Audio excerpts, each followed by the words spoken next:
I'm taking a strap. I'm strapped up. What's happening? What was that about? Let's make the fight happen. We strapped the fuck up. Yes, ladies and gentlemen. Welcome to episode 146 of the SZN podcast. I'm your boy Kam. I'm your boy Flowz. And as always, guys, you know the drill. Before I kick off the episode, my usual housekeeping message of make sure you head over to SZN Pod or SZN Podcast. Those are our Instagram and our Twitter pages. There's a link in the bio of both of those pages there, which will take you to where we're situated at streaming-wise. So if you're into your audio platforms, we've got Spotify links and Apple Podcast links, etc., etc. And if for visuals, the YouTube channel link is also there. So make sure you give us a like, subscribe, leave us a good review, all that good stuff. Flowz, how are you this week? Yeah, I'm good, bro. How you doing? Yeah, I'm all right, man. Tired, but we move. You know the drill. You know how we move. Come on. Yeah, man. I feel like it's been a good weekend's worth of boxing action to talk about. Some major talking points, as you know, Flowz. As always, Flowz, I'll leave it up to you. What direction should we go in with this time? This one, should we start at home? Before we venture out to America? There was a Friday card, right? There was a Friday card, so that was the Queensbury card at your call. Yeah, we'll start with that one. Yeah, okay. So that was headlined by David Adeleye against a Serbian fighter called Ahmatovic. It's probably his first headline, right? Yeah, I think so. Yeah, it must have been. Yeah. Yeah, it looked like it because, to be fair, I don't know how he's headlining cards already, but fair play. Because, your call, would you say it wasn't full, was it, Flowz? It wasn't full. Not to crap on the Queensbury or whatever, but I don't remember it being full from what I saw.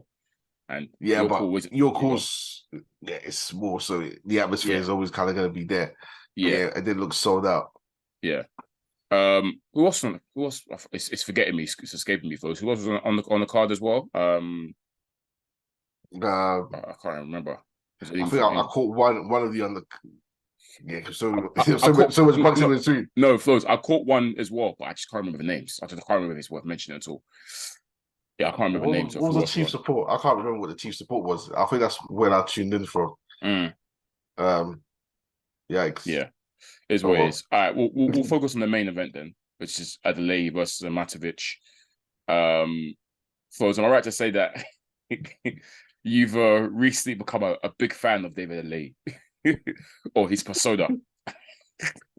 Yeah, if that's the case, Flowz, I want you to explain why. I think we talked about it recently. We did talk about it with Keyshawn Davis and yeah, Floyd Schofield going back and forth. How these boxers love to do the street talk. They love it. Yeah. And David Adeleye right now is the king of the street talk. Since he was telling, I've heard him tell fighters to check his resume on the streets. He said he's 100-0 in the streets. Man said he's had about 1,000 fights on the streets. Ain't lost nothing. He was saying Fraser Clark never box again if he ever tried to slap. If he slapped him, yeah. He's talking about pulling up to people and slapping them and checking fighters. So he doesn't really do the internet talk. Yeah, David Adeleye is on a mad one with the crowd.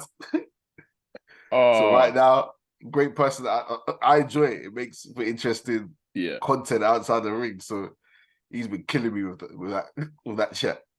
Yeah, absolutely, for sure. But persona aside, Flowz, obviously he's a boxer, so we got to talk about his boxing ability and his skills. We know he's up and comer. He's very, very raw. Still a lot to learn. But I guess he's doing what he has to do. He's pretty much stopping all his opponents, getting them out there, and this was no different with this Ahmatovic guy. I thought Adeleye he didn't really impress me at the start from when it started off. He seemed a bit, this Ahmatovic was quite game, to be fair. And I think everyone expected David Adeleye to blast this guy out of there. But he looked good to me, Adeleye, when he actually finally started to box behind his jab. And the jab was effective for him all night. So when he was fighting behind the jab, he looked good. When he was rushing his work and trying to blast the guy out, that's when I thought he was prone to getting caught and he didn't look very good. So I think for me, he just needs to settle. and just settle, stick behind your box in the early doors, and he can do something because he's clearly powerful. Fairly athletic, but again, you see that he's still super raw. So it's hard to go in on him hard Flowz because from what I've seen, I can't say like I look at him and think to myself, yeah, he's a world beater or whatever. He's still learning the ropes, but he just needs to carry on doing what he needs to do and just fight behind his boxing. Really, that's my advice to him, I suppose. Yeah, he's talked his way into being. He's talked his profile up by making some right moves, pulling up on Fabio Wardley. Yeah. Where he talks about his ability, he says he can knock out a horse. Yeah. So he just needs to put his hands together. He's athletic. He's got a great jab. Yeah. He's got the basics on lock. Yeah. So you think he's the best thing since sliced sprint the way he talks. Yeah. I didn't really enjoy the performance. I'll be so real. It was messy at times. A lot of clinching. And I'm buying into his persona and the chat. So I wanted an explosive, dominant performance. Yeah. He pretty much won every round, granted, but it was for a main event, you kind of want fireworks. I didn't really get fireworks. I think there was portions where it was cleaner, but a lot of it was messy to me. Back of the head punching. Yeah. He only opened up towards the end. Where he was finally I guess he was able to open up and catch this guy cleanly. But before then, it was quite messy, as you say. Yeah. Even the stoppage itself, it wasn't, you said you wanted something explosive. It was anything but quite anticlimactic in a sense that obviously he was sort of busting this guy up and beating him up. Yeah. And he had a big flurry towards the end of one round where he was really going in. And then obviously, the guy got saved by the bell. And then we hear that he's retired in his stool. Corner pulled him out. He said no mas, and that was it. So it wasn't a highlight reel stoppage. It was the guy retired in his stool. So I can see why he was a bit disappointed there. Even to be fair, even he himself said he wasn't too happy with his performance. Yeah, and he said he expected way better than that, and he's better than that, etc. But he claimed that it's tough to fight a guy that was quite negative, I guess. But still for me, still a lot of room to grow for me.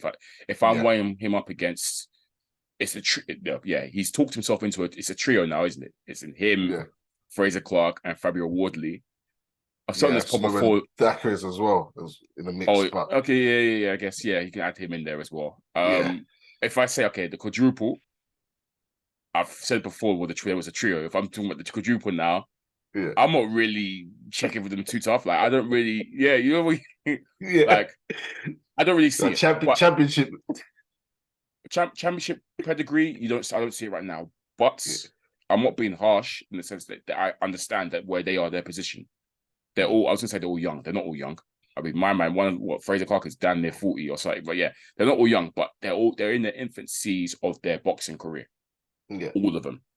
So they're gonna be raw, and they're still got things to work out and stuff, and there is room for improvement for all of them, which I'm sure we will see at some point, for some of them at least anyways. So right now, I'm trying hard there's no hype train for me, or I'm not trying to put them somewhere where they're not. These guys are all still raw, and they're all still learning. So they just got to keep on beating who they put in front of them, fight each other as well at some point, which I'm sure we will see, and that will elevate their games as well. But all four of them, I'm not like thinking, this is the next big thing, next big hit. Yeah, I'm not saying that yet. Crazy, support your cousin, but you're a bozo. He's not my cousin. We're not related. But to be fair, no knock on the performance really, because these are all learning fights at this point. So I'm happy for them to go through the learning, and that's what you'll do from these fights. The difficult ones, the ones which are messy, you'll learn from. So. I kind of want them to keep progressing. Yeah, I don't think it's up to them to show me if they're going to get to the very top. I ain't going to make any predictions, like you say. There's no hype train involved. I just want to see them fight each other now because the needle's brewing. Yeah, there's a lot of chat, and we like to see entertaining fights, and I think that's what we're going to get when these men mix it in. These British level fights are probably the ones I enjoy. I always enjoy British level fights when they happen. Especially with prospects who are meant to go on and do big things. So, Yeah. And the two that out of the quadruple, the two that I find most entertaining right now, obviously Adeleye is one of them, just with his talk outside the ring. And in the ring, Wardley, I find entertaining just based on the fact that he only wakes up when he's really hurt. So that's why those two are probably the two most entertaining ones I'll probably check for the most at the moment. But yeah, man, it's up for grabs in terms of whoever can stand out between the four of those guys. The next up and coming British heavyweight. It's up for grabs between those four. So hopefully they all at some point go at it and get it in the mix with each other, which would be good. Yeah. We might as well stay with the UK Flowz. Let's quickly touch upon Sonny Edwards, who was making his matchroom debut on Saturday. He was defending his I can't remember what is it, featherweight? Is it featherweight? No, lighter than that. Oh, wow. It's lighter than that. I don't even know, but I always get confused with the low weight classes. Yeah, might be flyweight, bantamweight. Yeah, what are they? Actually, it might be flyweight. I think it's flyweight. Yeah, I think it's fly. Yeah. Yeah, let me just confirm that. It's small. It's flyweight, yeah. So he's defending his IBF. He defended his IBF flyweight title against Andres Campos. Matchroom debut, title defense. This is his third title defense, I believe. Sonny Edwards, as you said, highlighted in this pod before, Flowz, he's a very, very good boxer. Probably one of the best boxers in the UK actually right now. And this performance was good, I would say, for a debut. He did usual Sonny Edwards things in terms of, the boxing and moving and the staying in the pocket, shoulder rolling and stuff. Did a bit of flamboyancy as well sometimes when he missed, when his opponent missed, he was there doing the whole, you get me or whatever. But there were also times where he was happy to stay in the pocket and trade with his Campos guy. And actually, so probably the most time he got caught quite a few times, more than he normally does, Edwards. And I think that was just due to him having a bit of fun in there, Flowz. I don't want to say he took Campos lightly, but I think he knew from jump that he was a lot better than this guy, and he could sort of mess around in there in portions and try new things in portions, which is why he got caught a few more times than he usually does from what I see from him. But overall, Flowz, this guy was in control for the majority of the fight.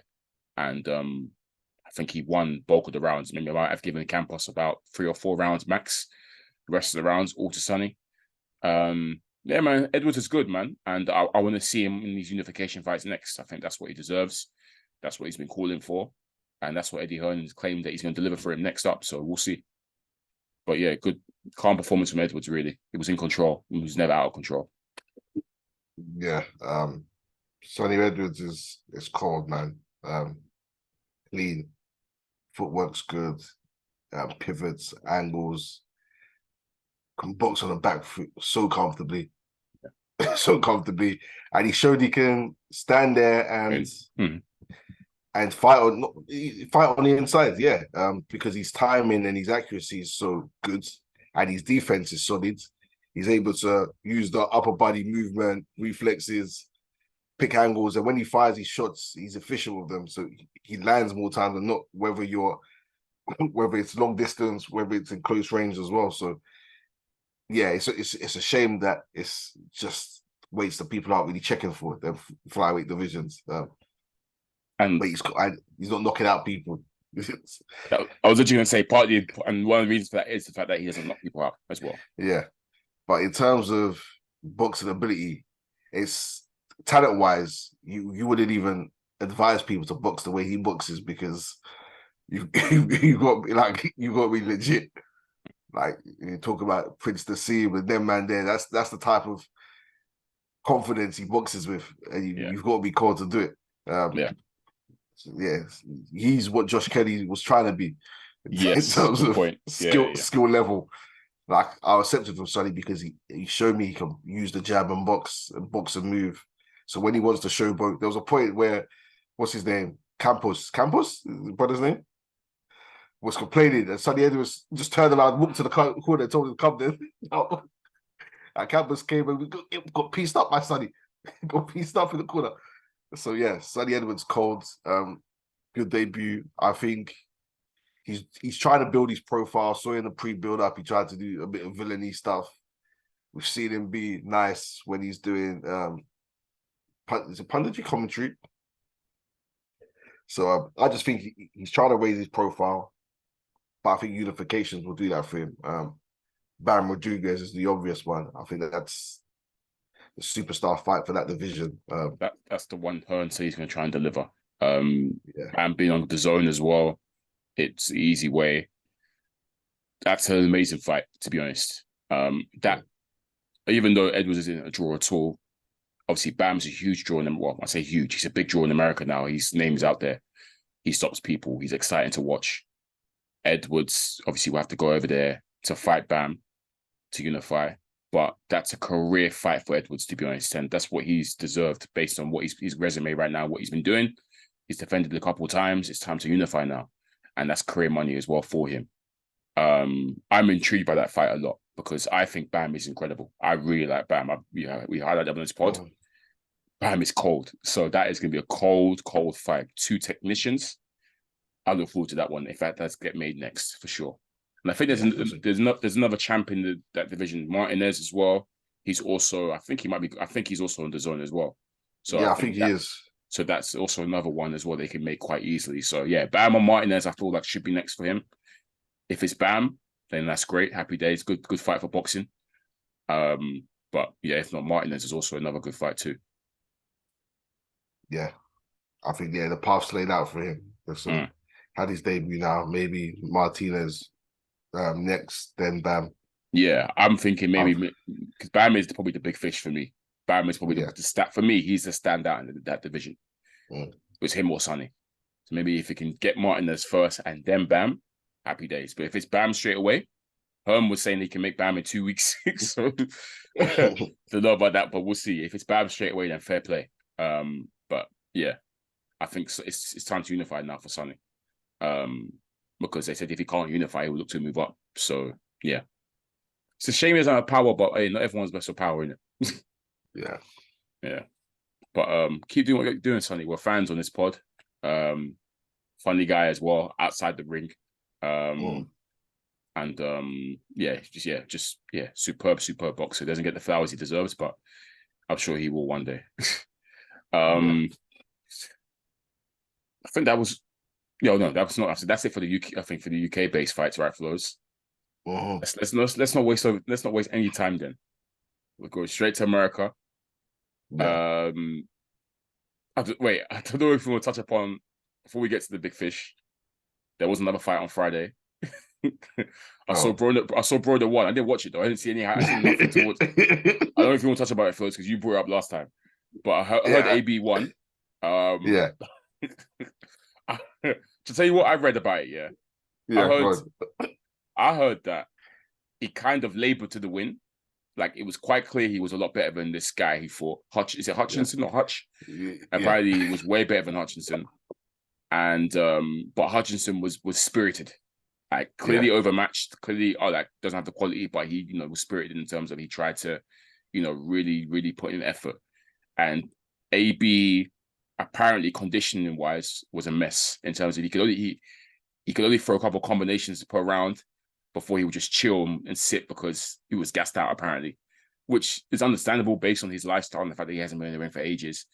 But apparently it seemed like AB was just treated like a sparring session more or less and was happy to get the rounds in as opposed to stopping this guy. But yeah, apparently it was a bit of a labor performance, but he got the W. But I ain't seen no highlights, nothing. Yeah, I mean, I think AB started quick, actually. He hurt Hutchinson to the body, and started letting his hands go. Wow. There was he was legit throwing. He was throwing punches, but you could see the ring rust was there. You can still see the talent. Like you can see the amateur background. He will always have a talent. It's clear in terms of his movement, his ring IQ, the way he throws his punches. You can see why his amateur record's stupid. They like 300 wins or something. He's got something stupid like that as well. So you can see the school of boxing there. What you can also see is the I don't even want to say wear and tear, but you can see like where he's not his best. Let's put it that way. That like you say, laboured. It was sloppy in there sometimes. He was getting caught. But he pretty much won every round, to be fair. Is he still doing shoulder roll? No, he was more the aggressive AB. Okay, cool. He wasn't posing. The AB that we like in terms of peekaboo walking down. Yeah. That AB was the coldest. It was more the problem that I was seeing because he wasn't trying to show off, like where he's strutting and shaking his head, shaking his head, landing one shots. And AB was the master, the head shake, always the and chilling on the ropes and trying to yeah. He was a bit more aggressive using a jab, so it was more the problem. It was at 147 after the fight. Yes, he won. Apparently, everyone was shocked. Apparently, he looked good on the scales. To be fair, he looked healthy on the scales. I heard that he still plans. Yeah, he still plans to go down to 140. He still claims he can make 140, which is and he keeps saying he will be a champion again in another weight class. I don't know how true that is. We'll see, but are you happy he's back though? Well, what did he say post fight? Because I'm sure he said something silly. I am happy he's back. I know you can't stand him. Again, you wash your hands of him, bro. Wash my hand. He's tricked me too many times. He's tricked me, so I'm tired of it. When I talk about personalities in boxing, I think he's one of the greatest of all time in terms of boxing personalities. AB's like a superstar, a pay-per-view fighter with hella losses on his record just because of his persona. He talks himself into big fights. Basically, that's what he does. Big fights, big name. Yeah. So I'm happy he's back. He talks the talk. He says he wants the WBC belt. He called it the one Broner. He plays the beat with Broner. That's Regis's belt. Yeah, I was gonna say that's a 140. Yeah, so he was serious about he wants to get Regis out the way. Yeah, he called that. I think he called that Tank. No, not Tank. He called that Ryan Garcia. What to say? Called that Ryan Garcia. Yeah, he called that Ryan Garcia. He said he wants that work. Yeah, that's a big fight. That's a big money fight. Adrian Broner gets those. So but we know he wants Regis, of course.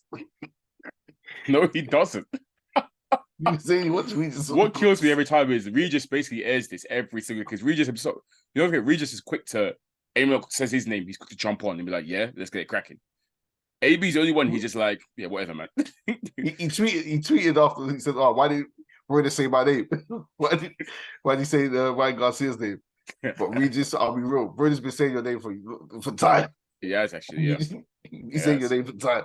Yeah, but I guess when it mattered after the fight, he didn't say his name, but indirectly he said he wants your belt. So, the bullet's got a name in that sense. I guess, yeah. You read between the lines, right? Yeah. But glad Broner's back. How I don't know about being a champion at 140. I don't know how realistic that is, especially against Regis. Flowz, if he does it legitly in terms of actually not fights for a vacant, but actually beat someone of a champion, fair play. I will come and give him his praise and his flowers. But this AB now, that's what in his 30s, years of substance abuse and inactivity and just general abuse outside the ring. It's just it's so far fetched. I can't lie. I can't lie, bro. Unless he finds that original AB, that AB that first came through, that AB that was legit the problem. Yeah, man, it's long. It's long. Yeah, 135, 140 AB. 135, 140 AB was ridiculous. It's when he moved to welterweight and met Floyd where the rubbish started. But that AB before was knocking everyone out. He was a weight bully. He was beating everyone up. It was actually peak. Yeah. It was. You could jump up 2 weight classes and win a belt. He was so much bigger than everyone else at 140, 135. Like so much bigger and so much more skilled. It's when he went up to 147 where he saw the power wasn't there anymore. He wasn't really stopping guys anymore. And that's when the antics and the rubbish started. I blame Floyd as well, but yeah. And because he's such a great boxer and not a fighter, these men were roughing him up. The blueprint was there to beat him. That it was so Pressure. easy. Pressure. Just Pressure fighters. Pressurize him, throw punches. Pressure. Maidana pressured, Porter pressure. Yeah. Killed him with pressure. And just because he fights in spurts. AB, he's one of the most economic. He barely throws, as you saw. He's super accurate. Floyd was the same a little bit as well in terms of he wouldn't be throwing as much, but accuracy counts. And AB was very, very accurate, but the output was so small that you could just all you have to do is outwork him, really, just out throw him. Around times where you see AB fight Floyd, he'll throw like 5 punches in the round, and we're just saying, let your hands go, let your hand. He refused to let his hands go because he's waiting for the perfect moment for the because don't forget he sees himself as a mad counting TV. He has that check hook, the check counter shot on point. He loves that shot, so he's just waiting, and he's letting rounds go away from him. I feel like at the smaller weight he could be more aggressive, and that's where we saw him throwing his hands. When he got to welterweight, he's trying to be more slick and less aggressive. So Floyd, I think I like to wake up with the problem and AB. The problem was legit. This about billions AB. And don't forget the Can Man as well. The Can Man. The Can Man. You see, this is what I'm talking about, personalities. People still run with that Can Man now. Facts. Other people have taken it. Everybody can't get it. It was legit. I'm the Can Man. Anybody can get it. Can't get it. Hey, Pops, brush my hair. Did you do that? The brush? Nah. Oh, okay. Shout out to AB. Shout out to AB, twin. Man. Yeah, twin. Shout out to him, I guess. Lord knows what he's going to end up, what he's going to do. He's a very unpredictable guy. We'll see. All right, so Flowz. Let's head over to America now, properly. Saturday. 2 big fights to talk about. I want to start first with one we didn't actually preview too tough last week. We sort of mentioned it in passing, but we didn't actually preview it. But Jaime Munguia, Sergey Derevyanchenko, Flowz. This was a war, man. All-out war. Flowz, I love this fight. I watched it today. I saw a bit of a highlights yesterday when it dropped, and I said, no, I have to watch the full thing. Flowz, that fight was superb. That fight was wavy. I was gassed. I was so gassed. I trust you taking it in as well. Classic, modern classic, that one. Yeah, for sure. Bruh. Just the way from round 1 Flowz, they exploded into action. Like they I saw they tried to start tentatively, and then the first minute was tentative. Then the second minute, straight to war. I think Jaime started it in terms of he landed a big shot. Yeah. And Derevyanchenko said, no, you ain't gonna let that happen. And they both started hooking. They both just started hooking like out of nowhere. It was mad. I said, hey, landing flush, big shots. I said, yo. I had to rewind it, start again. I said, wait, what? The amount of times I had to hit rewind, and the amount of times I was doing the Tim Bradley. Fight was gassy, absolutely gassy, and that set the tone for us. That exchange explosion of an exchange in round 1 set the tone for how the fight went. In terms of it was so back and forth. Munguia, the taller, longer fighter, obviously was using his jab effectively at first, the first couple of rounds, to sort his distance, use it as a rangefinder, and then load up on the big shots. Whereas Derevyanchenko, who's a lot more shorter, very, very stocky, great footwork, was using his feet to close the distance and get onto Munguia's chest and then land the big shots in and out stuff, and then angle and pivot as well. Derevyanchenko has an extensive amateur background. You can see Flowz, he's got that Ukrainian amateur style in terms of the footwork and the angles. Superb at it. And even though he's 37, he's very, very well conditioned. And throughout this fight, Flowz, because it was back and forth, and you would see Munguia invested the body as well, and Derevyanchenko was getting hurt to the body a couple of times, but also Derevyanchenko was also hitting Munguia to the body as well. One thing I noticed, Flowz, that was very apparent in this fight from Derevyanchenko's side, Flowz, is that whenever he was hurt or whenever he got caught with a big shot and it looked like his legs were wobbled, he activated. He went crazy and then started throwing massive shots as well back at Munguia, and then it hurting Munguia back. I think there was one particular round. There was a couple rounds actually where Munguia had this guy hurt against the ropes. And I'm thinking, uh-oh. And then out of nowhere, he just went crazy, landed a couple big shots, and the tides turned. And now he's the one in the intensity. He's the one controlling the rest of the round, and he's the one who's backed Munguia up. Bro, there was a lot of times, we said it so many times about Munguia, Flowz. I'll let you jump in a sec. But yeah, we said it so many times, yeah. Munguia is very good going forward as an offensive fighter. But from day one, what have we said on this pod, Flowz? He gets hit so easily. So, he's got no... It's non-existent. And he had so many hairy moments in this fight, which is telling, again, the fact that this guy still has not worked on his defense. He's been at middleweight for 3 years now, Flowz. And he's still the same guy in that sense where he still gets caught way too easy. And he was troubled in this fight last night, Flowz. Credit to him, but he was troubled a lot of times, boy. Yeah, badly. Bad trouble. Yeah, it's what you said. His defense is non-existent. It's been shocking. We've called on him to improve it in the past. I think we maybe a couple of fights back we've said we've seen some slight improvements, but I'll be honest, I haven't checked for Jaime Munguia for the last 2-3 fights because he's fought soup cans when he should be challenging. Yes. So I mean, he's been on pause for me in terms of watching it. I hear it. So this one, I was like, okay, I'm intrigued. Now this is a credible opponent. Because you took a step back and you took the easy route. But yeah, this fight, good. I think he was silly in the first round because he was using the jab in that first minute. He was using the jab. I liked it. It looked sharp. Yet again, the jab is the best punch for me. I've never heard anyone say, "Oh, don't jab." Yeah. Why you don't use the jab? I've never heard the longer man be advised not to jab. Yeah. Utilize it. And then I think he caught Derevyanchenko and decided to unload. And he took some huge shots after that. And I think he stumbled back. Yep. And that might have even given Derevyanchenko the round because Derevyanchenko jumps on him. Sergey's good at getting on the inside in terms of time, closing the gap and timing how he gets within range because he's the shorter, stockier guy, like you say. Yeah. His footwork is good. Where it's not so much angling you to death, but it's just getting inside and getting off his work.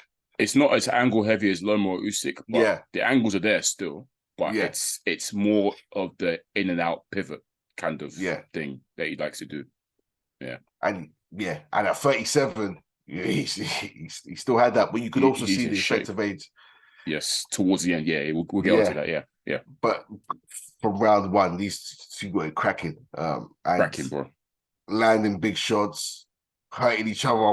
When you think one guy's really could go down, the other guy fights back. Tables, bro. Look, the entire thing was back and forth. Sick fight. Yeah. Absolutely. So it's back and forth throughout the fight, and again, these back and forth fights, I said it before. You wait for someone to at least go on the run, right, and put together maybe back to back rounds or something like that.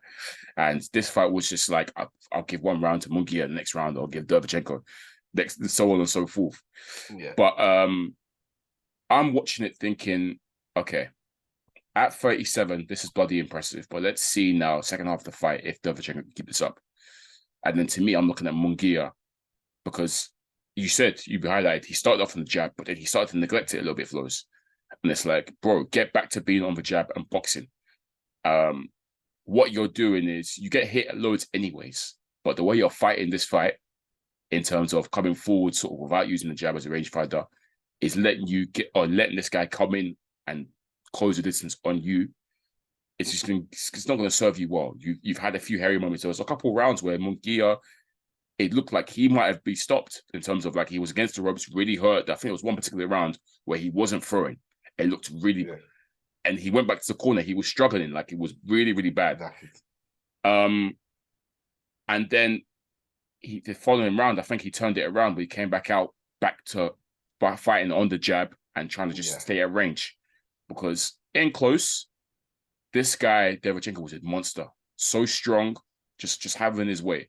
But obviously, naturally, as a longer fighter from the outside, Munguia was able to get his best work off and pick him off. So when he sort of went back to that, that's when towards the latter round, he looked a bit good. Flowz, do you notice there was a knockdown that wasn't counted? By what's his name?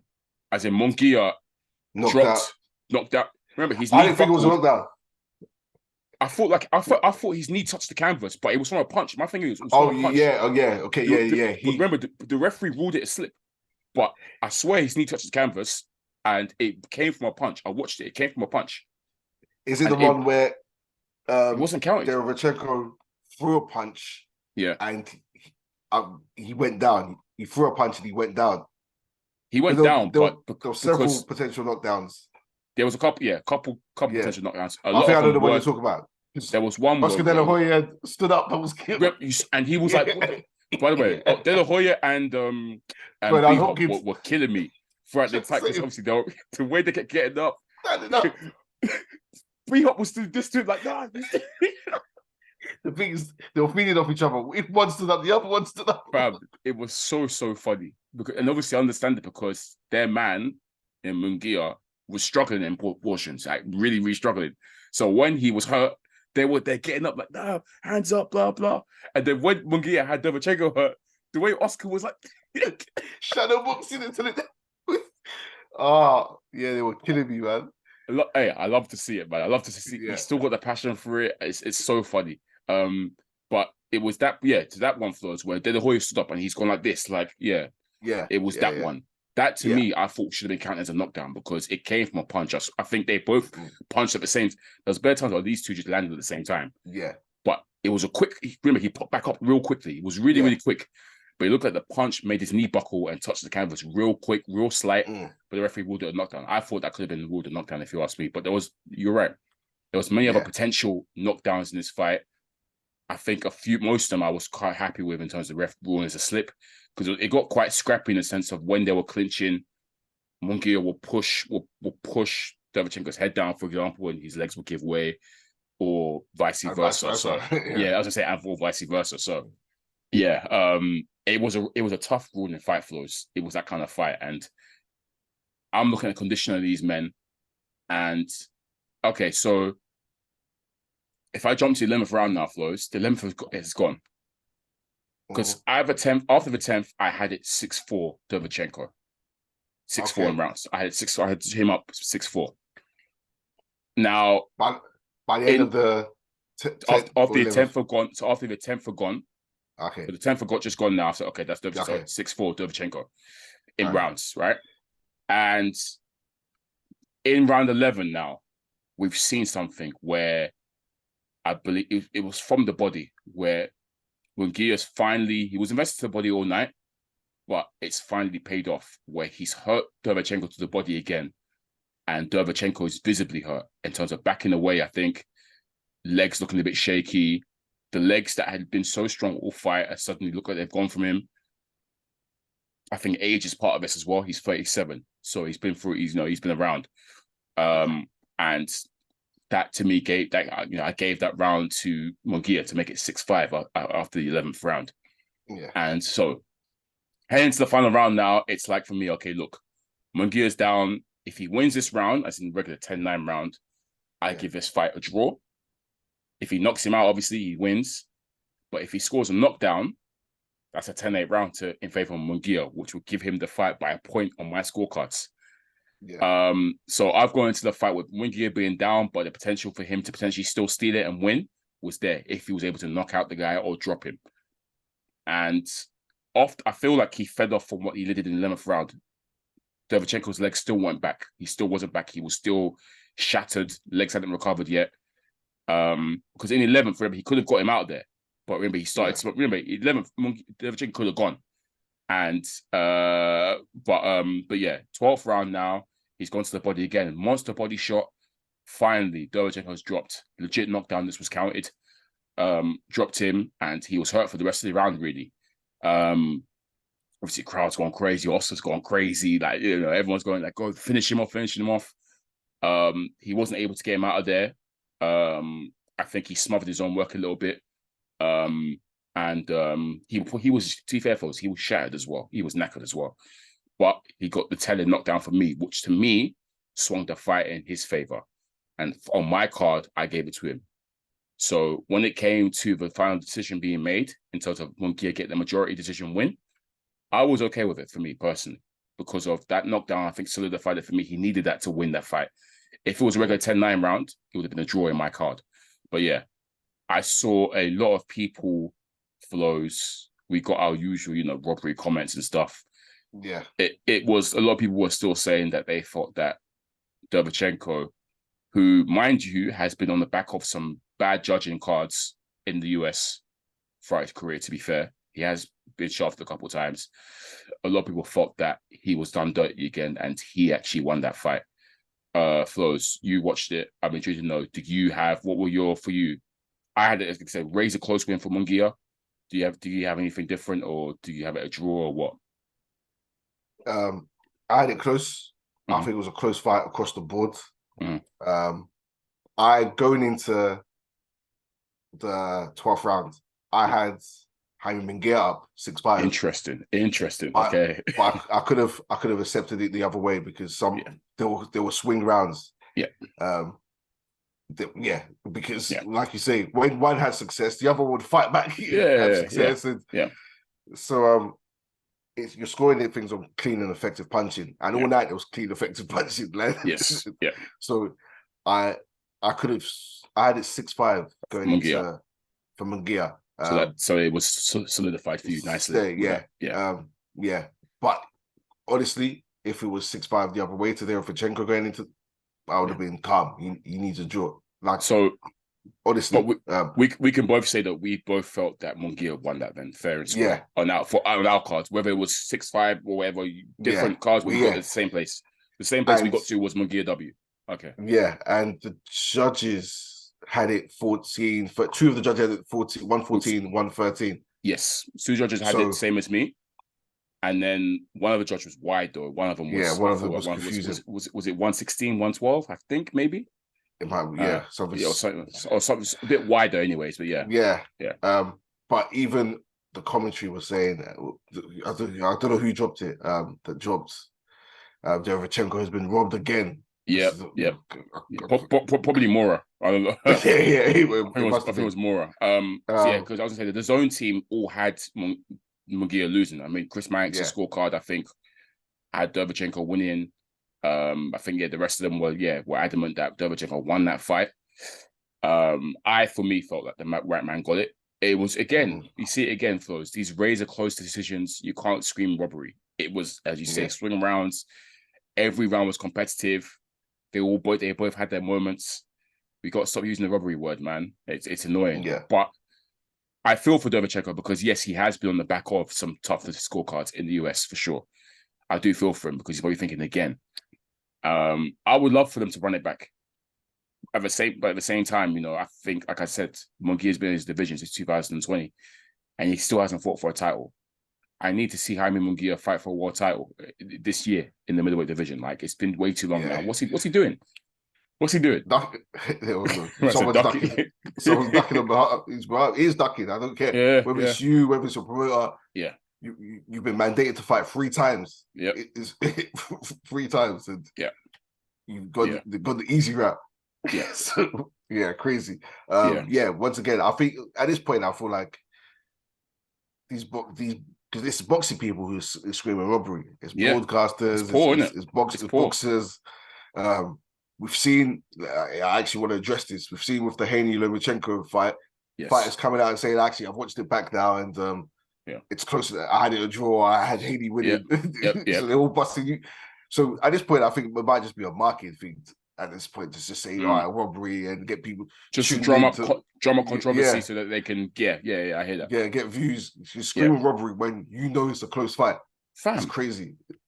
Just because your guy doesn't get close rounds, close in terms of each round, output, back and forth competitive. Yeah, fam. Yeah. So when you're getting scorecards 114, 113, and your man's been dropped.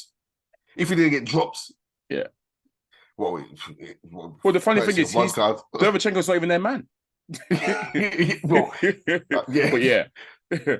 But the ref was, there was one point that I was thinking, what's this ref doing? Because Derevyanchenko was getting off work. He was getting involved too much. Yeah, I remember. I remember that as well. Yeah, he was getting. They clinched for a second. They broke up. Got back to work, and the ref was like, "Yep."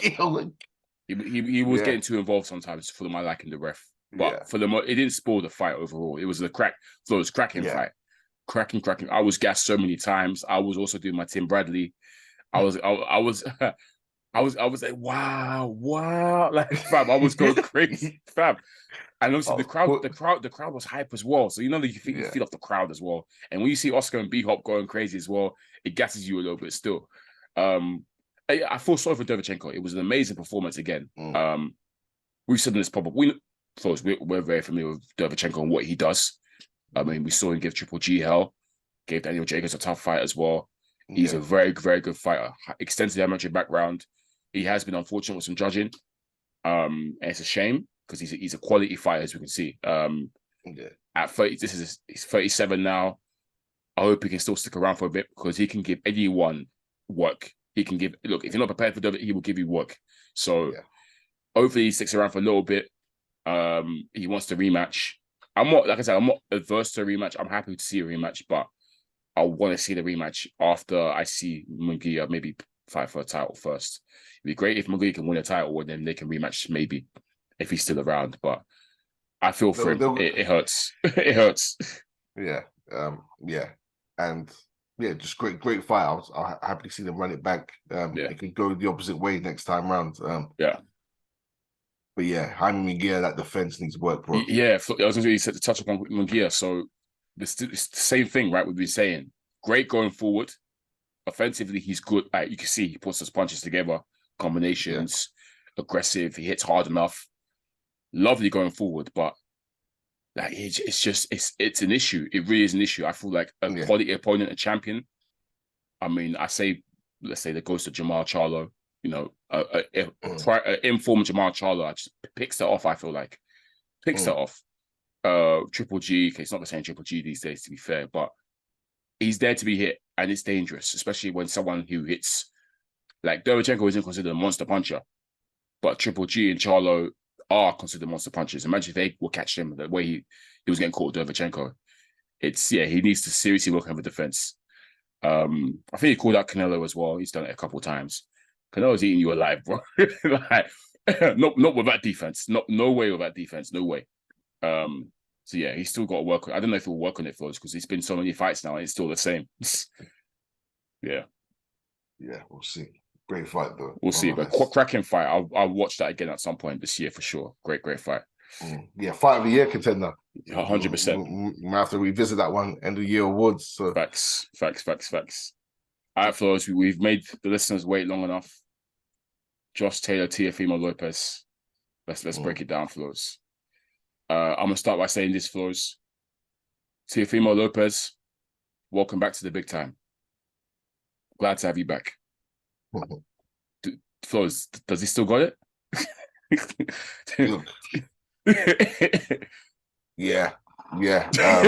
Underdog Teofimo. This is the Teofimo that we were hyping. That's the Teofimo we were saying, Focus Teofimo, Flowz. Boy.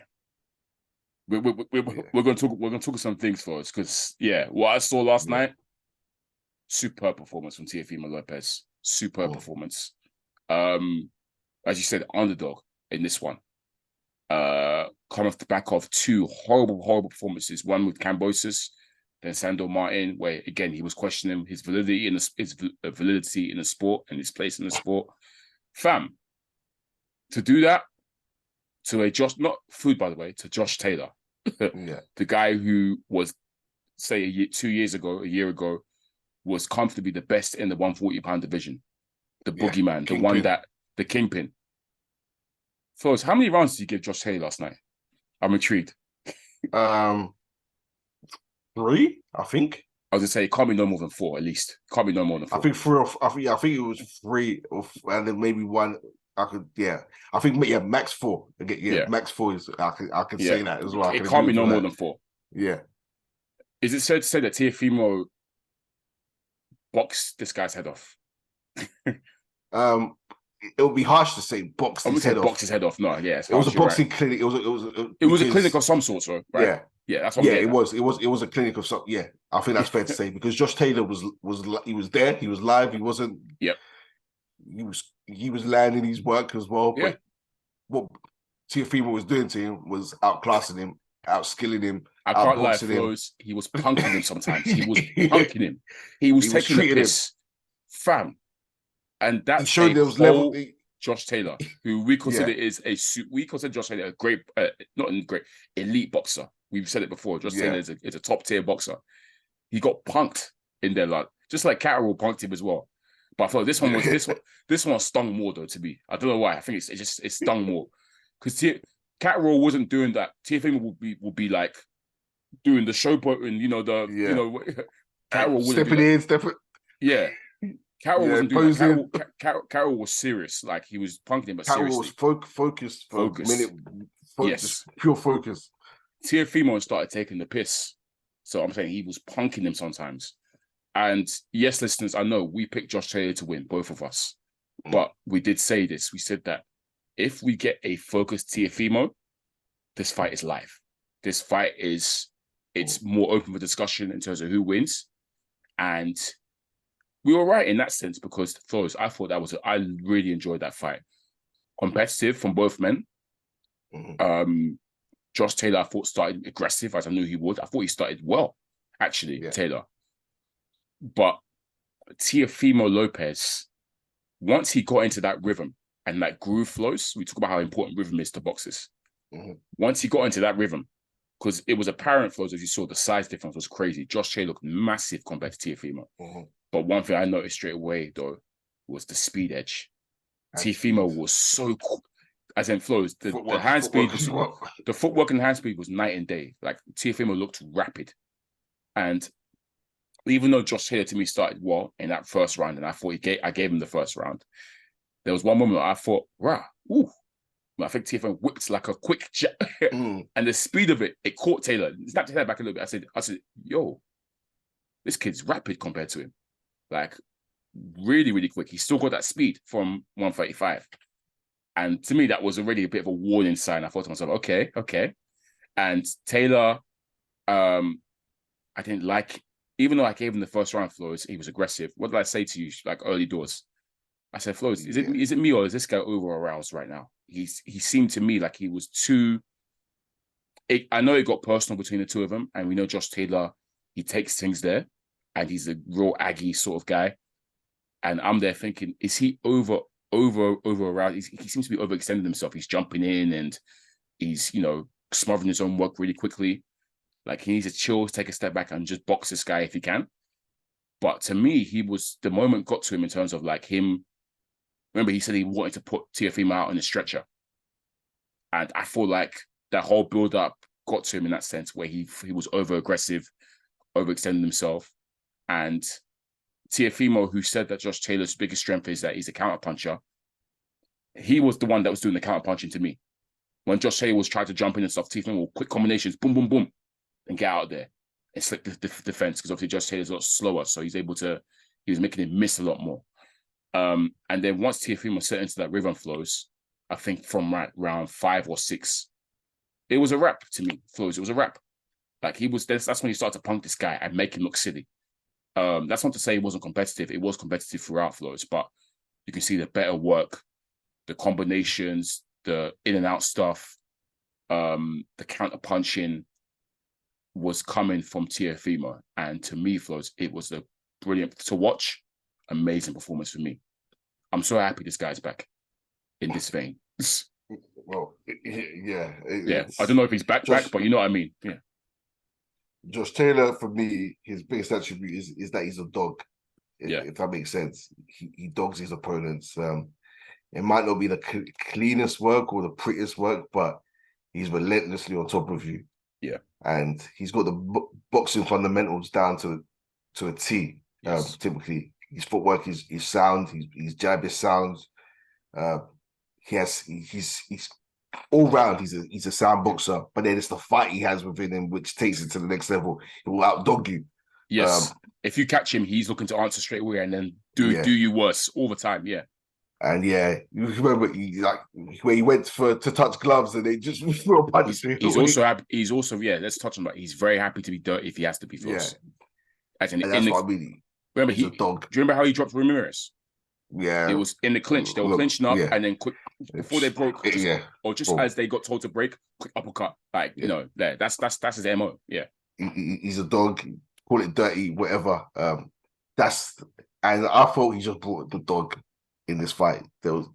That's harsh because he was doing some things well in terms of his movement, but Teofimo was just a class above in terms of the boxing skill, which is impressive from Teofimo. I think the difference we've seen from Teofimo in this fight is that he legit boxed. Distance control was there, the hand speed, the jab was good, the counter punching. So he knew when to step in. That's one thing. Another thing I like when fighters step in to close the difference and just bring their shoulder into the fight and then step out, or take a step back and then step in. People like Tyson Fury do it. The best boxers, you see little nuances in their footwork where they control the distance, and people let their guard down when people do think you're out of range or they try to unload their work and you've stepped into them, so smothered their work completely. Yeah. Josh Taylor was just rushing in, and Teofimo's defense was solid enough to just tighten up, and then he'd be able to get off clean, effective work at all times. Teofimo looked good, and I think it's to do with the fact that not that he was just an underdog in this one. He wasn't underestimating Josh Taylor. He didn't try and blow him out. I think he played mind games. I think his mind games worked on all of us when he was talking about he wants to kill him and all of this stuff. He made you think that he's going to come and do the same thing he tried to do against Campos or Martin. He came in there and boxed, and he boxed beautifully. Well, it's funny we say that though, because I don't know if you took in his dad's comments, Flowz. I was following his dad during the build-up as well, and his dad was saying that, watch, we're going to box the hell out of this kid. Yeah. Like, you lot are going to be treated to a boxing mark. Because remember, before the takeover, you had this other moniker in the amateurs, Gordo. That's Teofimo. You had this other, that was his moniker in the amateur days, Gordo. And apparently Gordo was the slick boxer, like the masterful boxer and stuff during the amateur days. And the dad kept saying that, look, you're going to see the return of Gordo. Like, this is going to be Gordo's back. This ain't going to be no takeover. This is going to be Gordo. Like, you're going to see slick Gordo. And the dad kept saying that, because I think when, for a lot of us, like the way the dad was talking, like as in that he's levels above him boxing wise, I think most of us will be like, chill, that's just Josh Taylor. We're like, listen, Josh Taylor is a Commonwealth gold medalist. Like, he's no scrub. He's an elite boxer himself. But the dad was so like he's like, yo, I'm not even joking. Night and day, we're gonna box the hell out of this kid. And part of it was true, to be fair, Flowz. Like he really put on the show. He put on the show. I just felt like Josh Taylor's over aggressiveness, Flowz, really did not help him in this sense. And he then started to get desperate. And when you get desperate against a guy that is slick, you're just gonna get countered even more. And I think he knew himself he was losing. McAnally was telling him, you're stepping down to this guy's level, blah blah blah blah, etc. I felt like he kept smothering his own workflows, and it was just he made it easy for Teofimo to counter him.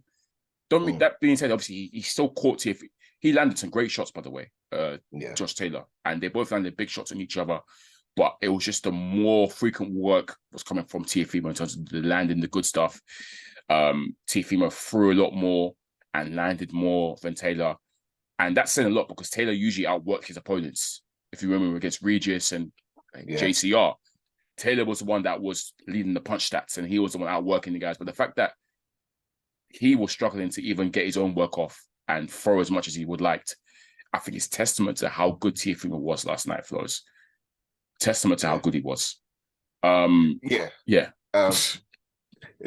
thing as well, in terms of when we previewed this, we talked about external factors and how they could play a part. We talked about Teofimo's what's it called? Mental. Where he's at mentally, and we talked about inactivity playing a factor. Yes. Josh Taylor's been out of the ring for time. Yes. Do you think that played a factor for us? Yeah, 100%. Look, I think a lot of things played a factor. Look, I think he should move up. Early on in the fight, I said, Taylor, move up, bro, because this performance ain't it. And it could be the weight. It could be the fact that he's been injured. That's part of the reason for his long layoff. He hasn't fought since Josh Cattle. He got injured. They were meant to have a rematch, change of opponent. He's changed trainer. He had Ben Davidson last time. So you're looking at all these factors: injury, inactivity, weight issues. He's planned to move up time ago. He's still at the weight, change the trainer, and then oppositely, you look at Teofimo. We've criticized the Campos Jr. performance. He was meant to have health issues after that fight. We kind of ignored it because we just thought, well, yeah, whatever. Yeah. But he was meant to have serious health issues. And maybe all of that, he's finally recovered. He's back to himself. And this is the key. So it's a lot of things. He had a different game plan, inactivity, all of these things, mental health issues, whatever. But I think what we saw was a combination of all those things, and who managed to get the edge and who kind of deceived us with certain things that we thought might play a factor, but didn't. Certain things we didn't think would play a factor did.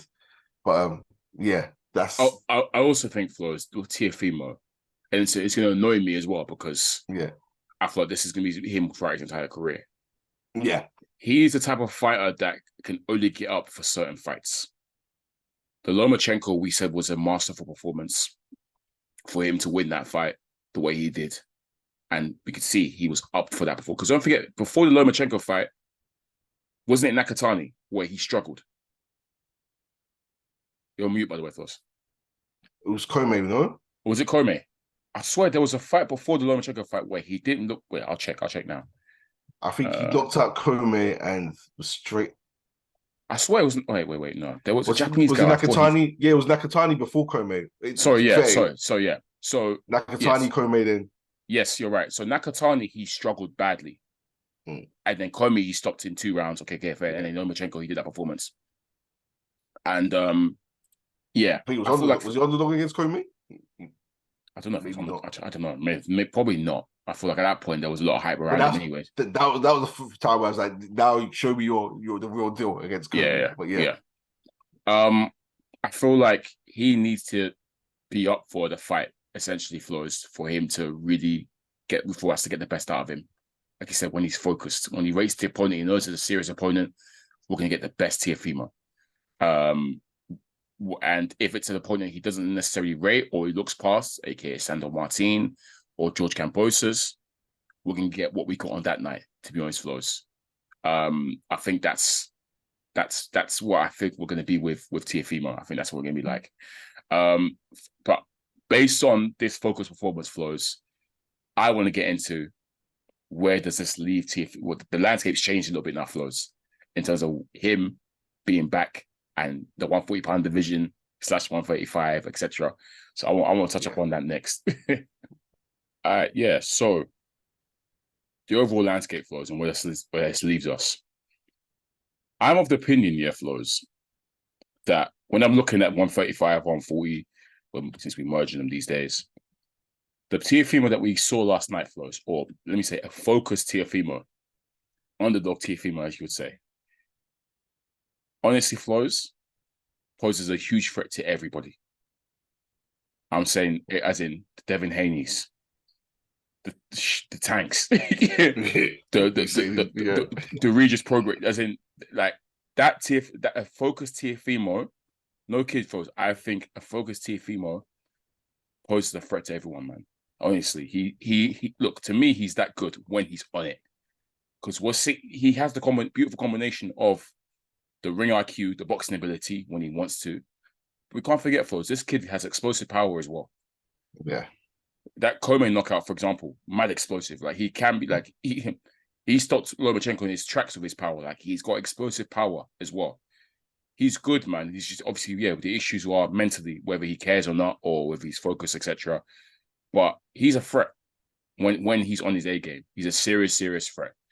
Do you feel the same as well, Flowz, in terms of the landscape? They will say 140-pound division. because we know it's a loaded division, and we know people are coming into the division as well. That's going to make it more loaded.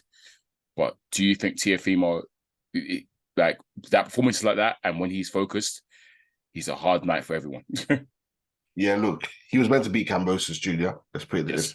He was. Say that. I thought he won the stand on my team fight, but he looked shocking. I think as well, when he's not looking past an opponent, there was no one to look past for this one. This was for the belt. He's got the best resume out of all these, man. We're talking about all these up-and-coming guys. Right, to have Lomachenko and Josh Taylor on your resume is insane. Yeah. At 25. That's two of the best in their divisions at the time. At the time, yeah. Because that's really true. That's two undisputed champions he's beaten. Yeah. Because Loma should have been Loma wasn't. It was, but Loma, that's two unified champions. Let's say unified. Let's say unified because Josh Taylor shouldn't have had these belts. Shouldn't have any belts really. And Loma had 3 by 1. Those are two of the top guys in 2 divisions he's knocked off. Now take away the stinkers, no one else can boast that. So I do think that level of performance, might be his best performance to date. I think he is. Yeah, I think it's fair to say. I think so. Yeah. Because look, his face was marked up, but there's no shame in your face being marked up against the Josh Taylor. You've moved up. He's the bigger guy. Josh Taylor caught him. Josh Taylor caught him hella times, but again, he showed his great chin as well. Like, look, Josh Taylor is not food. He's going to catch you. Yeah. He's going to. I think 2 things. I think he gives anyone problems, and I think he should only be taking big fights now. That's because that's what we're getting the best of him. That's what. I also think I want to ask you. Yeah, we can circle back to this. Yeah, what do you make of the claims that Josh Taylor, whenever it? Like, thank you for because I was gonna, I was gonna bring it up anyways. Yeah, I think boxing discourse pisses me off a lot of the time, to be honest, especially after big fights. It's frustrating to see the takes. Sport is reactionary. We see it in every sport how reactionary people are, fans can be. And boxing is no stranger to it as well. Incredibly reactionary. I was seeing hella fans say that, Taylor wasn't all that anyways. He's beat Josh Taylor. It's nothing special. Jumped up English. They said, oh, typical, he's a Brit. He's nothing special, blah, blah. The Americans were saying, don't be egregious. Josh Taylor definitely was it. Still can be it as well. The run Josh Taylor went on was crazy. To win that Super Series, Baranchik, tough opponent. Beat him. Managed to beat Prograis in the final, who we consider Prograis as the number 1 140-pounder right now. The boogie right now, Prograis is number 1 in my eyes, your eyes as well. Yeah. That's the one that no one's calling his name apparently. He beat Prograis to me. Razor close fight. Another one that could have gone either way. But to me, Josh Taylor was the right victor. His hand was raised correctly. He then went on to beat JCR to grab the rest of the belts and unify and become undisputed. JCR, are we going to suddenly say that JCR isn't it? JCR is considered but still a world-class elite level 140-pounder. JCR's only loss has been to Josh Taylor. He's still in the mix, as we are till this day. He's still in the mix. He dropped JCR as well. He dropped him. I don't think he stopped him, but he dropped him cleanly as well. He might have dropped him, was it once or twice? I think it might have been twice. Yeah, it was twice. Yeah, it was twice. I thought he was about to get him out of there, but he dropped JCR twice. Josh Taylor is elite. We're not going to now, just because he lost to Teofimo, now we're not going to do is say that he wasn't ever it. Don't be annoying. Yes, Josh Taylor lost to Catterall in our eyes and got fortunate to get the decision. Catterall himself is a quality fighter. And Josh Taylor's admitted that he wasn't focused for that fight. He wasn't focused. He was looking elsewhere. He was partying, all that kind of stuff. He had a really bad weight cut, is what it is. So I'm not here. Yeah. To cut a long story short, Flowz, I'm not here for that talk about Josh Taylor never being in it. Josh Taylor was amazing. Quality fighter. And he lost on the day fair and square to a top-level opponent in Teofimo Lopez, who's also amazing. So it is what it is. Yeah. I think what's fair to say is, and rather than say he was never it. Can I just say, it's not that he's not the same level as he was when he reached the top of the mountain, clearly. He's not the same level. In activity and ring rust and weight issue, that kind of stuff has plays into play. But he was still good last night to me, and he was still a live opponent, and it was still mad competitive. But yeah, it is what it is. Yeah, that's literally what I was going to say. Okay, cool. But yeah, it's you can't say he wasn't it. What you can say is that he's fallen off. And yeah, we've listed out the reasons. The cattle fight was start of 2022, early 2022, so over a year out. In a weight class that he wanted to leave time ago. The only reason why he stayed there was because Cattle took step aside money and he promised Cattle the shot because his plan was to go up after he beat Ramirez. Yes. Which was in 2021. And challenge Crawford. Yeah. So only stayed. So yeah, 2021, he's beat Ramirez. He's had to wait to 2022 to fight Cattle. Been injured in between. Yeah. That fight was rescheduled, cancelled. Yeah. Now you're fighting. So you could say he's fallen off. You could say he's regressed. You could even say Cattle's given the blueprint on how to beat him because Cattle boxed his head off. I was going to say, literally, Flowz, going to say, if from what we're seeing of Cattle and Teofimo, his kryptonite is quick fighters who can box, as in quick. The hand speed was giving him a lot of trouble. Cattle's hand speed was giving him loads of trouble. Yeah, and boxing ability, Cattle can box very well. So can Teofimo. That seems to be what he struggles with in that sense, from what we can see, if we're making the educated guess based off those two performances. Yeah. So yeah, maybe the blueprint is there now to beat him, which leads us to say, obviously, Flowz, I agree with you. He should move up. He should stay far away from Crawford. Yeah, obviously he's not. I don't expect to be challenging Crawford. He needs to establish himself a welterweight first. He knows he can't go straight into a fight now with Crawford. That's what he wanted to do before. No, he needs to establish himself at welterweight, even in his prime. Yeah, remember we said it. We said we compared them in their primes. We said, "Oh yeah, he just won it." Do you think he gives Crawford? We both said, "Nah." No. Levels, Flowz. Crawford is something else. Look, size-wise, he fits in the division. He does, but I don't know about power. But but like I said, he'll bring that dog. That dog's never going to leave. So, hey man, establish himself. Conor Ben. Yeah, you see, ignore Spencer Crawford for the time being. Look at the other man, and then we're talking. But right now it's not looking good. Maybe I don't know. I really don't know what's next for him, but he has to. I'm about to say what you say something. Are you saying he's finished or what? Like is he done? Look, he can't stay at 140. Yeah, and he can't. Division, that's it. He's not beating Spencer Crawford's, but they're talking about moving up eventually. They've got their dates, so they're off the table. So move up. Let's see. Yeah. I don't mind it. Flowz, I see it as simple as this. Look, you've outgrown 140. Move up to 147. Establish yourself in the new division. Maurice Hooker's there, for example. Oh, okay, what do you say? He's still got to see Cattle. He's still got to see Cattle. You don't go anywhere. Stay right there. Don't go anywhere. Don't go anywhere. Stay right there, just there. Don't forget about moving up. Cattle next. No rematch. He's asking for a rematch. He's asking for a rematch. Yes, he did say, I'm happy to see if it ended quick. Hey, Teofimo's come out and said he's retiring. I don't believe it, obviously. I think he was very emotional, rightfully so, because obviously a lot of people counted him out. He counted himself out. The way Teofimo kept trying to play off the whole, do I still got it covered? Because I asked him the face-to-face, and he was like, nah, I didn't mean it. I was talking about something. I said, bro, you know what you meant. He gave us 3 different excuses. The first time he said it was marketing. Yep. It was marketing. He knows how it works. Exposure. He saw the camera. He wanted to get people talking. Then post-fight interview, he said he's his biggest critic.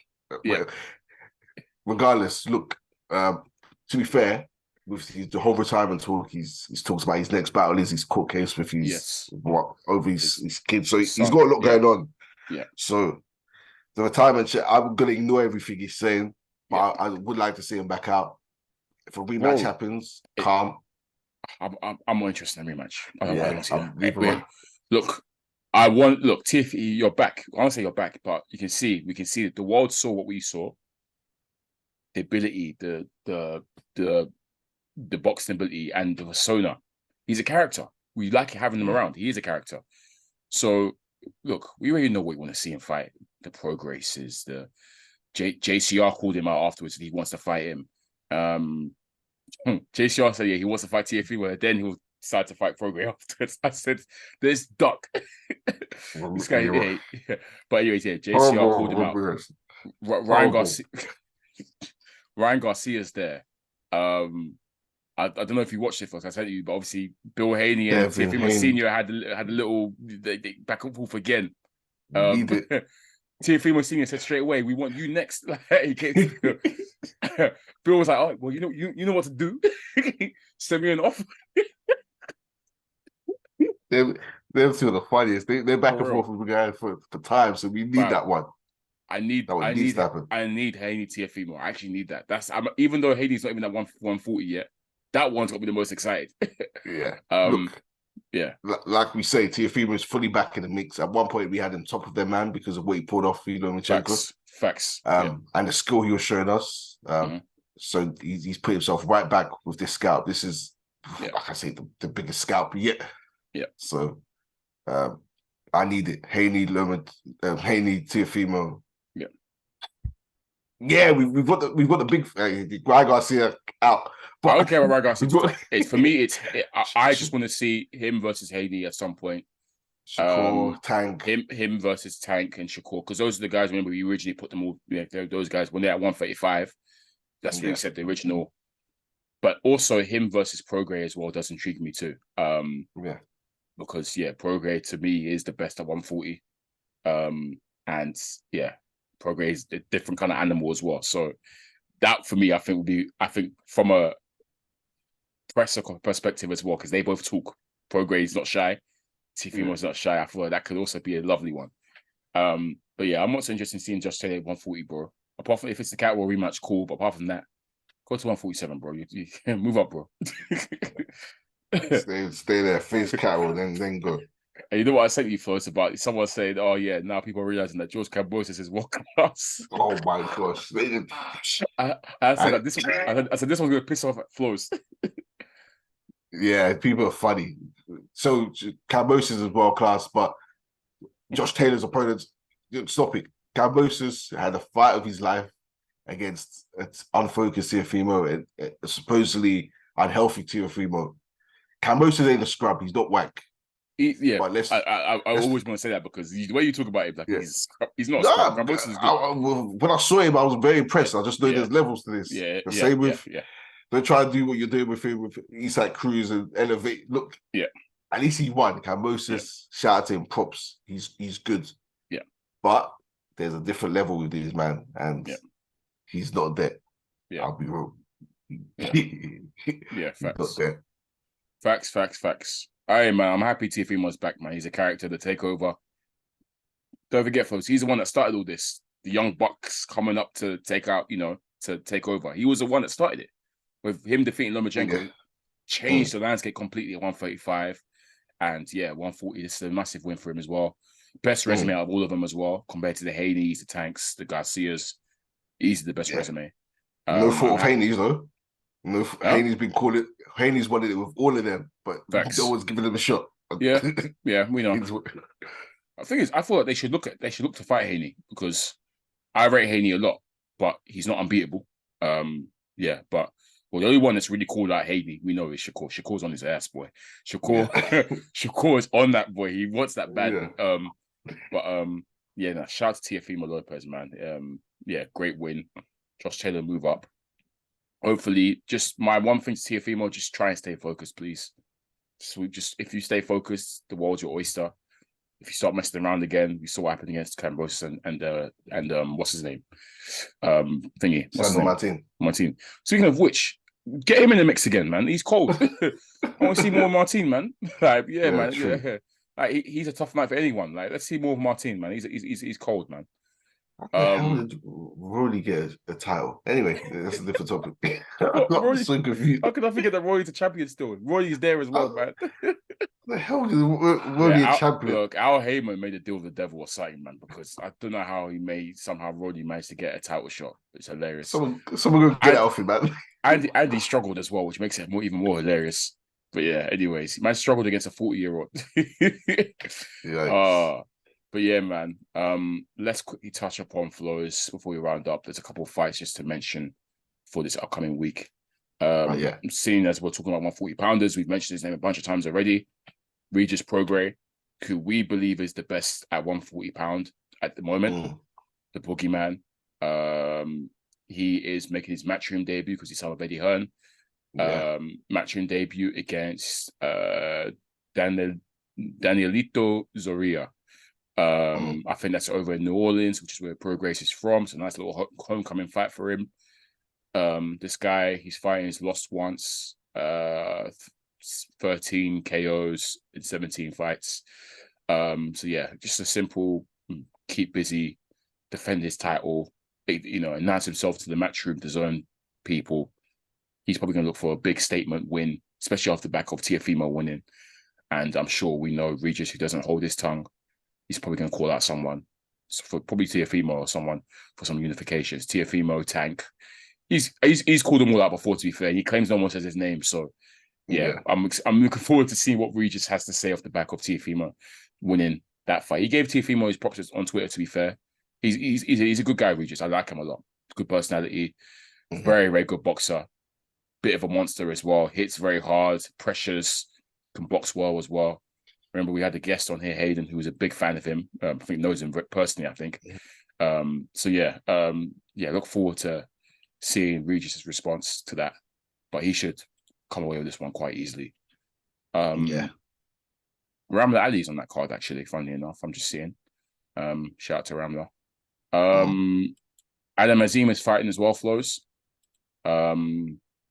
I had the opponent here, but I've lost it now. Hang on, let me try and get it up. Okay, I got it here. Yeah, he's fighting a guy called Fanyan, Aram Fanyan, who is the IBO International welterweight champion. He's at welterweight, right? Is he at? He's at welterweight. Yeah. Is it welterweight or? Is it 140?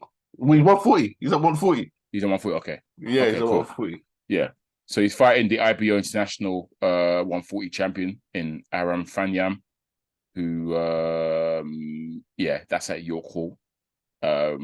Boxer, obviously, they're really pushing Adam Azim. But I'll probably tune into that one because he's good to watch. Adam Azim, excited. And, he's doing well. Very, very good British prospect that we have on him. Maybe one of these days, eventually, we can insert his name into the mix as well.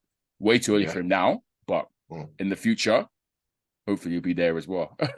But I guess I fancy most people would have moved up by then, or a lot of people might not be around. But we'll see a couple of years, 2 years' time, Adam Azim should be ringing bells proper if he carries on his trajectory. But on the undercard, you've got Fraser Clark. Vidal Riley's on the undercard as well, Flowz. Just a couple of the other boxer guys. Hassan Azim, his brother, was also on the undercard as well. So, listeners, those are the fights that's worth tuning into, really, over the weekend. No major fights, but just some guys that are worth looking into, namely Regis and Adam Azim. Tim Zoo's fighting as well, right? Oh, yes. Thanks for reminding me. Tim Zoo is also fighting on Sunday in Australia against Pedro Campo, I believe, who you might recognize him, Flowz. I believe he fought Charlo. Okay, he lost to Charlo.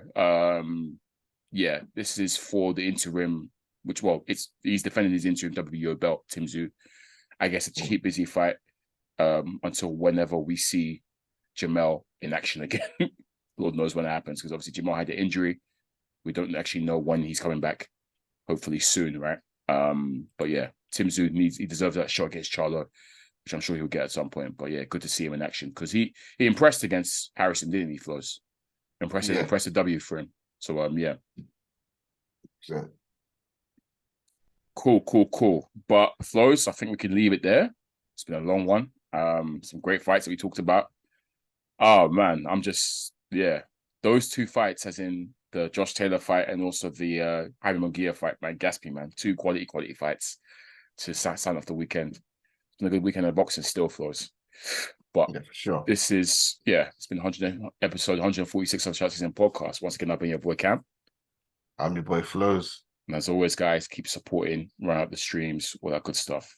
Peace. I'm taking a strap. I'm strapped up. What was that about? Let's make the fight happen. We strapped the fuck up.